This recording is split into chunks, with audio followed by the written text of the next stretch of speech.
रौरा केकरा से कम बानी बाकी राष्ट्र सर्वोपरि हो तबे नु रौरा हम बानी जहान के गुरु महान देश भारत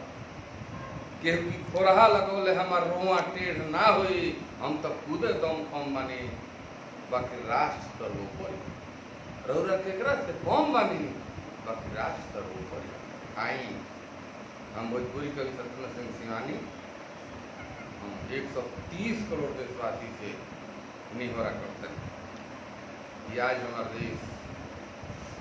हमारे जंबाज सैनिक लोग सीमा पर जन्मा होकर लद्दाख में चीन का साथ है अड़वजल बा चीन अड़वजल रहा था बराबर हमने का साथ है लेकिन हमने का अपना सेना के साथ कदम में रख के आगे बढ़ते रहे हम तो धन्यवाद दिए कि आप ग्राउंड रिपोर्टर श्वेता सिंह जी के जी वहाँ का अपना डिक्शनरी के भंडार से इतना ना उत्साहित करी ले लोग के जो न कोनो हिसाब नहीं के आए देखी कि हिंद देश जाग जा हिंद देश जाग जा आ सूरवीर आगे आगे पीछे पीछे लाग जा हिंद देश जाग चीन चाइना चढ़े चीन चाइना चढ़े तीन भर भी ना बढ़े फाटता गरूर में लूट लकड़े कड़े भारी मगड़ोर बा कि भारी मगड़ोर बा पेट में मड़ोड़ बा तिल मिलात गोड़ बा हाड़ कमजोड़ बा बोल खाली बोलता झूठ में बड़े बड़े सब काम छोड़ के चले के लद्दाख में कि सब काम छोड़ के चले के लद्दाख में हाथे हाथे लूटी लेके चीनियन के दाग जा हिंद देश जाग जा हिंद देश जाग जा सूरवीर आगे आगे पीछे से तू लाग जा हिंद देश जाग जा मत करो अबेर तू कि मत करो अबेर तू जाग जा सवेर तू बेर बेर कोसत त खोस द कड़ेर तू खत नगा ढेर भइल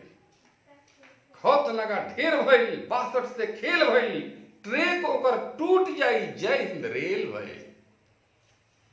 ड्रैगन है कि डाग ड्रैगन कह के अपने के धमकी देता बड़का बनता अपना के कि ड्रैगन है कि डाग हो कि ड्रैगन है कि डाग खाली रहता गुमान में ड्रैगन है कि डाग खाली रहता गुमान में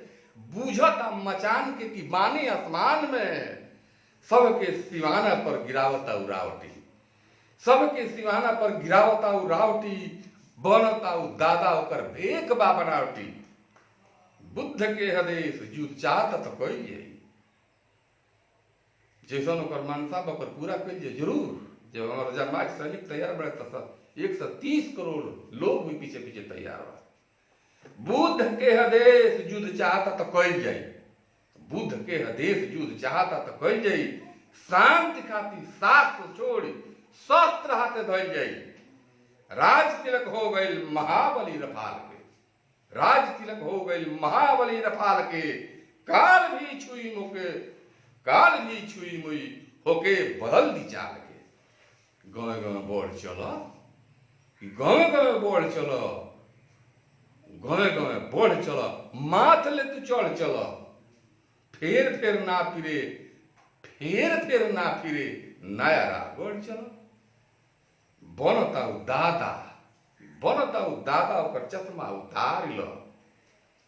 कि बनता दादा ओकर चश्मा उतार लो हाथ में के लाठी ओकरा मुंह में गुदार दो शंखनाद भूल गइल बा सिंहराजनाथ के शंखनाद भूल गइल बा सिंहराजनाथ के अहिंद के बुझता चीन कूटी है अनाथ के हिंद के बुझता चीन कूटी है अनाथ के मार के पसार दो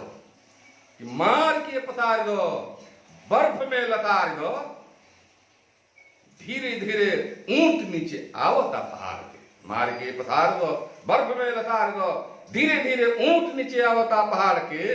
गोड़ घहराता चलता नोह गाड़ के आही आही कहिगिरी त्राही माम कहिगिरी आही आही कहिगिरी त्राही माम कहिगिरी